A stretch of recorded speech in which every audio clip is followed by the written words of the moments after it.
Well, as you might notice, we're right back in the same type of water we were from the last video. Yeah, we're going to do a little bit of rinse and repeat, but we're going to spend some more time talking about how we look at the water, how we choose the water we fish in, how we fish it, and why. So there's going to be a whole basket of Easter eggs and our techniques and how we read the water, and also our running theory on why these fish are behaving and how we think they're behaving. Understand a lot of it is just our theory through many years of observations being on the water, but this is what we think is going on.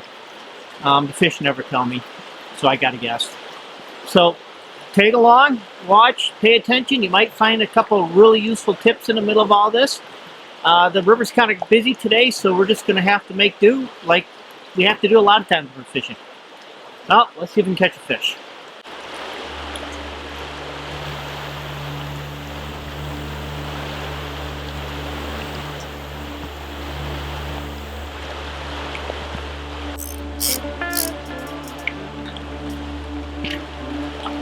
That one hit hard. That was a good thunk. That was thumping. Especially after all the soft eats we've been getting.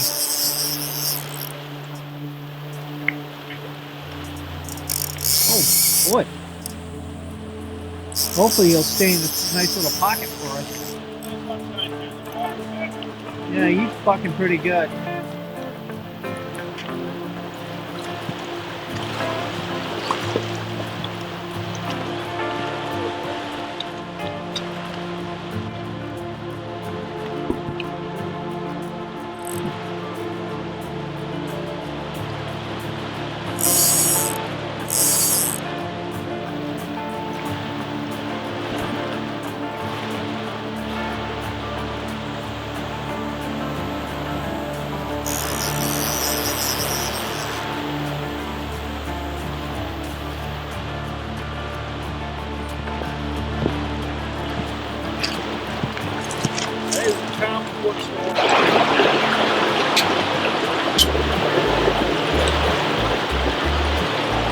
You ready for some nut action? Might be. I don't know.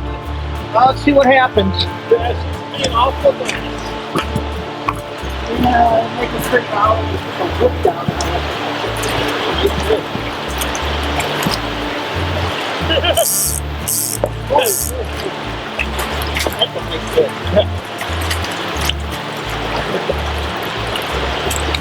Oh, what a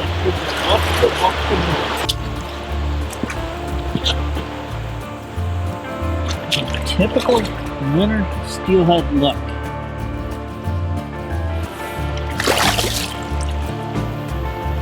Ow! Yeah, that winter water gets cold, doesn't it? As I mentioned earlier in the introduction, I was going to talk a lot about what we do, why we do it, where we do it, type of water, and everything else. And one of the things I wanted to start out and mention that my whole theory on winter steelhead fishing is based on the fact that our winter steelhead, or our Great Lakes steelhead, like to eat. They might not feed aggressively like they out in the lake, but they'll snack.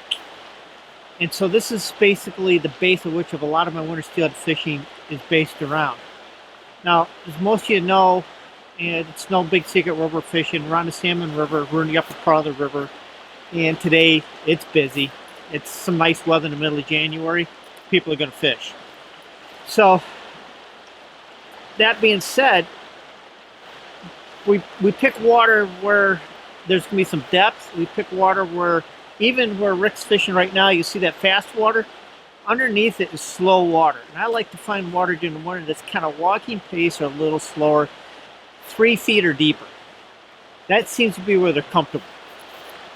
The other thing is since they like to eat, and this river is so productive, just massive amounts of bug life in this river, that they'll start keying in on bugs. And the longer these fish are up here, the more they behave like wintering spring creek trout. So we have to be very careful with our drifts. The presentation has to be spot on. We're often fishing quasi-feeding lanes, not as much as holding water, more like feeding water. Because what we've learned is if we fish the holding water, we get a lot of bad hookups. If we fish the feeding water, we get a lot of really good hookups. great bites. So we focus in on that kind of quasi feeding water, those edges, seams, off the fast water seams.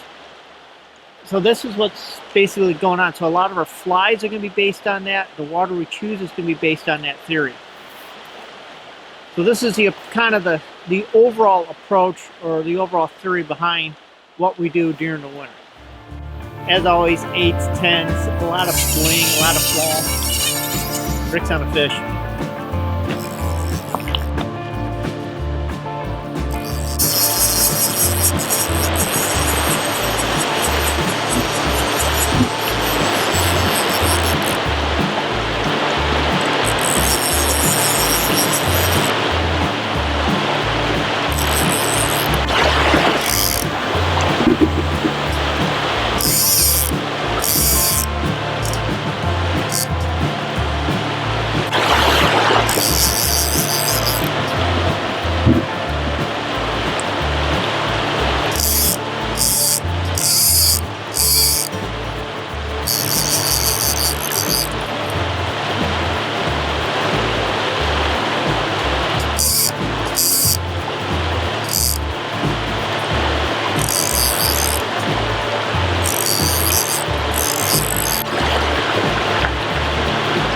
Might be warmer.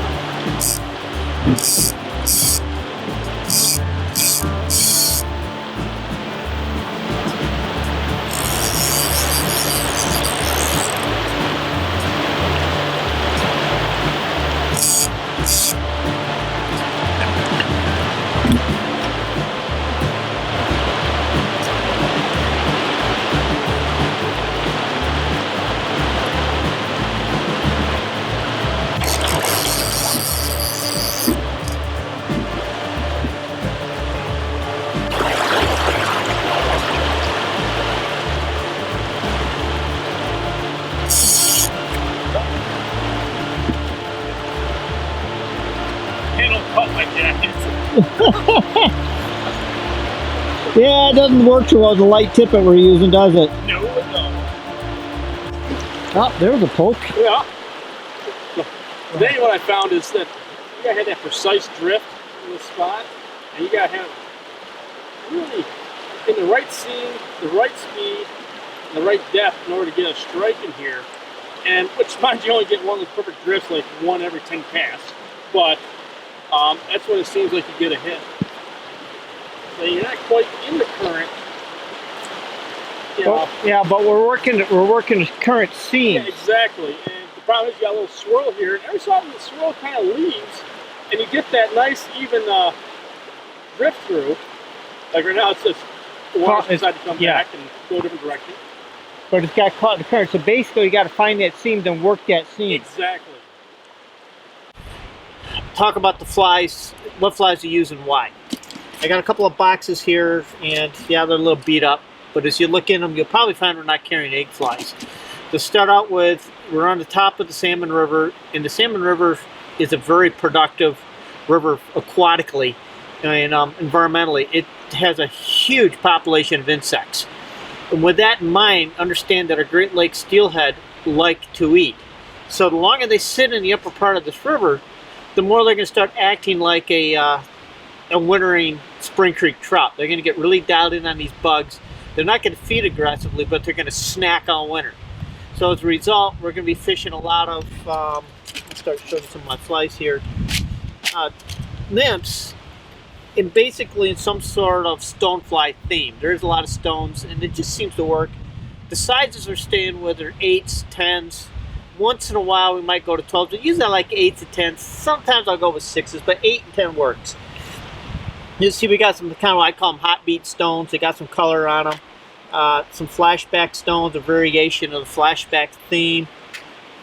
Here we got some golden stones with the rubber legs.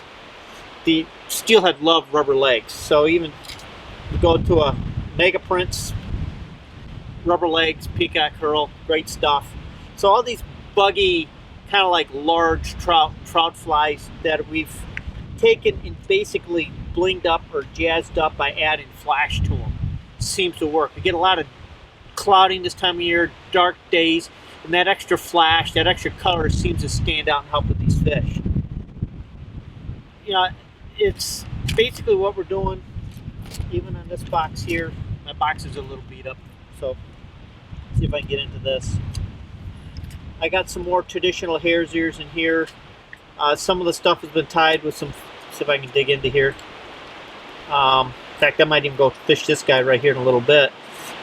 You can see hare's ears, some of the stuff tied with a lot of bright materials, but still earth tony brights, just to kind of get some attraction to them. More mega princes. So you can tell my boxes are not too organized. Kind of like with Ricky. We'll have Ricky show his boxes off too. But we're not carrying a lot of egg flies, like I said. They're not really available to the fish. They're locked up in the gravel, and we're adapting to basically what they're feeding on. So we stay with a lot of the nymphs and stuff like that for this type of fishing. All right, let's do a little bit of a presentation talk here. First thing is, I do have my nymphing set up, not my swinging set up, as you can tell. So I got a little bit of weight to definitely drive the fly down, because we are fishing a drop-off right here. Then I'm going to control the depth. Like I said, it's nymphing with an indicator. These things are just some, we took a little lesson from the, dare I say, the center pin guys, the float guys, and borrowed their small floats. They cast really well, and they can suspend a little weight. So we get a nice soft drift when you need to stay out of the rocks. And we're having, this water's cold today. It is above freezing. We got snow on the ground. And when it gets above freezing, we get snow on the ground, we end up with snow melt. And as a result, it's comfortable for us, but the fish actually go through a chill because they're basically putting in 31-degree liquid ice, and the water temperatures take a drop, and the fish get really soft on the take. So anything that helps us pick that up, we really need. So this is, like I said, this is just one presentation, one approach that we use during the winter. In this case, what I'm going to do is kind of work it out, and we're working a seam in here, and I've got a video, or I should have a clip here to show you the seam we're working. And one of the things everybody tries to do, first thing we need to do is get off the rocks, is, like I said, you know, we're having rock problems here. So if you're hanging rocks, hanging bottom, don't fight it. That's why we're using these floats. Make an adjustment and stay off the rocks. Don't pound the bottom. You know, the bugs are just kind of swimming just off it, so our bugs should be just off it.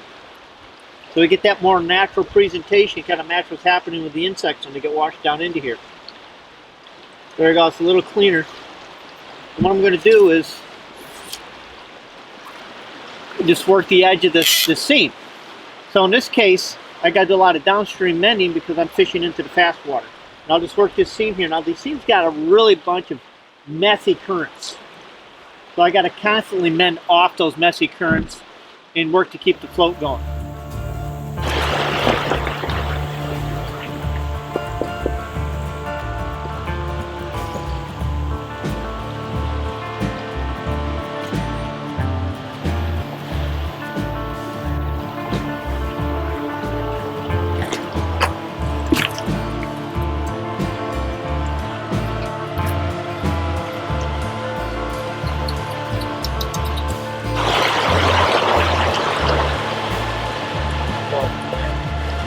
All right, I see the indicator. At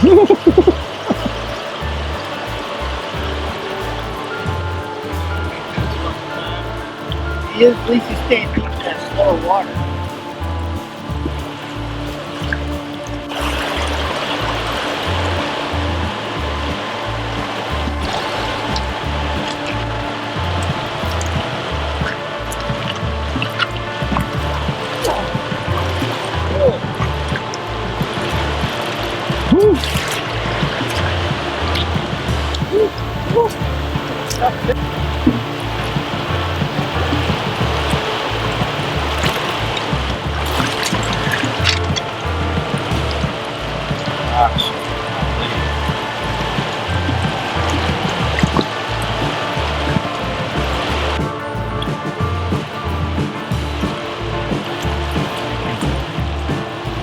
My friend. Oh, that's my leg.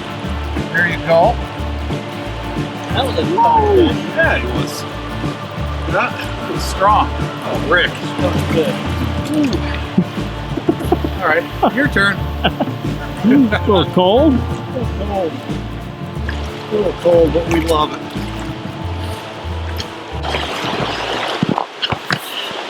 All right, a quick little fishing update. The last time Rick cooked the fish, I was sitting on the bank drinking my coffee. So he told me he wants to catch a fish, so I'm supposed to sit on the bank and go back to drinking my coffee. I'll follow directions. I'll go sit on the bank and drink coffee. Maybe he'll hook a fish. Let's see. What happened there, buddy? Caught you off guard?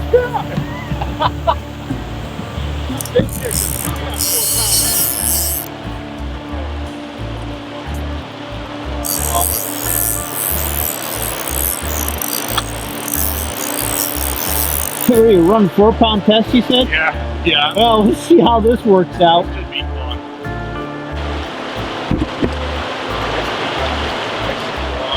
Yeah, he is.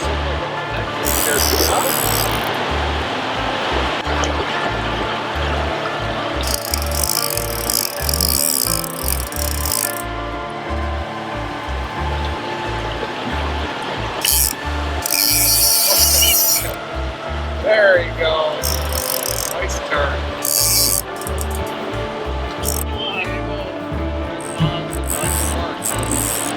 In the moment. Well, we're fishing a light tippet, so seems to be the only way we're getting any bites today. You get a real soft drift.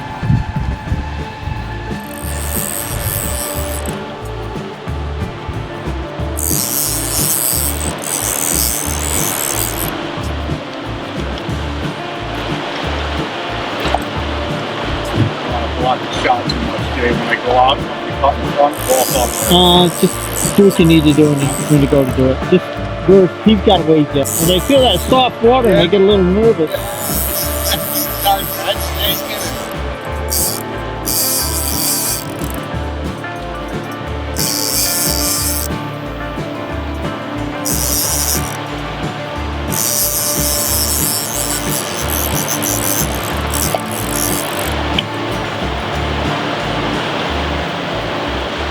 Nice fish. Good hook on. Great job.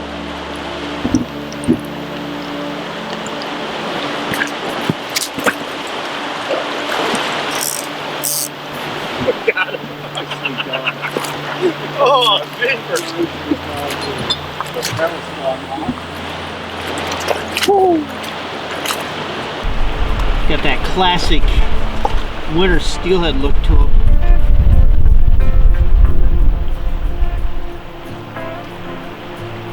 Thanks for fun.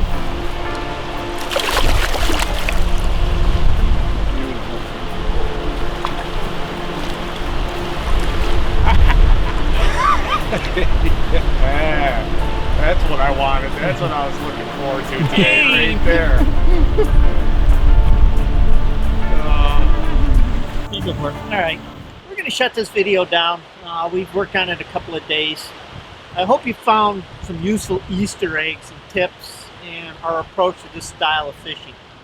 Obviously, didn't want to use a lot of different fishing styles, but in this case, with the indicators and the nymphs, which is designed for really cold water, you'll notice in this video it doesn't look that cold. We're pretty dressed light, the coat's open, not a lot of snow. But just a heads up, when we videoed this, shot this video, we had temperatures got up into the 40s, the middle of January. What that creates is snow melt. Snow melt is liquid ice. That drops the water temperature. So we're warm, but these fish are like blocks of ice. So we're actually dealing with some very cold water temperatures. So that's one more little Easter egg. But anyways, thanks for watching. I hope you found this interesting and entertaining. Don't forget to hit the little subscribe bell icon because we're going to try to keep the stuff going. And until next time, folks, see you later. This is Jay at JPEG Guides and Lost River Fishing. We are a year-round fly fishing catch and release guide service. We fish the Lake Ontario tributaries, and then during the spring and the summer we also fish the inland trout streams, classic dry fly fishing. During the heat of the summer we'll do the warm water fishing for bass and pike. If you're interested in any of our outings or have any questions, please feel free to email us at fish@lostriversfishing.com. Hope to hear from you, and if you have any questions, feel free to contact us.